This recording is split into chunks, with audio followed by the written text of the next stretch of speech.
Thanks for watching 2 News at 6 o'clock tonight, where students over at the University of Utah say that they were left in the dark during a large police response on campus last night. It's now considered a hoax, but at the time, students say the chaos was real. 2 News' Liv Kelleher is live on campus with new details from the U's chief safety officer and from students. Liv. That's right, Jamie. Students here told me they saw at least a dozen of officers with guns drawn both outside and inside the dorm behind me here, but they didn't receive any communication from the university until after the incident was over. The university's chief safety officer said both Salt Lake PD and campus police responded, and he's acknowledging that communication was an issue.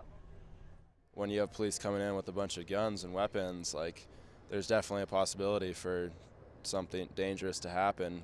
Students inside the Callard dorm say the panic was immediate, but the communication was not. There was no information given by the campus during the entire incident. The U's chief safety officer, Keith Squires, says criminals who make these swatting calls use specific language to raise alarm and create more chaos. They're huge, not only for the response from the public safety agencies, but also for the impact it has on our community. He says there are indicators that these threats aren't credible, but often, like last night, it requires a police response to the location to confirm that what's being alleged is not happening. In the meantime, students say they weren't given any official information. Everything started at around 7, and then I got a message 2 hours later talking about it, and it just goes over how it was a swatting. Charlie, a freshman, says the social media app Yik Yak was his only source of information while the incident was active. Stuff like that kind of shows that, if there's something happening, I'm not going to get to know about it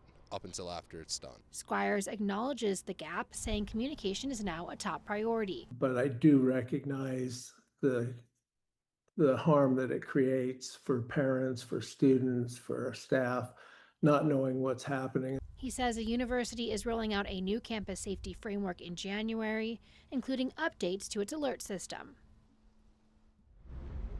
Squires also tells me that the goal of these criminals is to create as large of a response as possible. They have to balance making sure the community is informed, avoid spreading misinformation, and not giving these criminals the notoriety that they're looking for. Students here, however, tell me that most of the time they feel very safe on this campus. Reporting live from the University of Utah, Liv Kelleher, KUTV 2 News.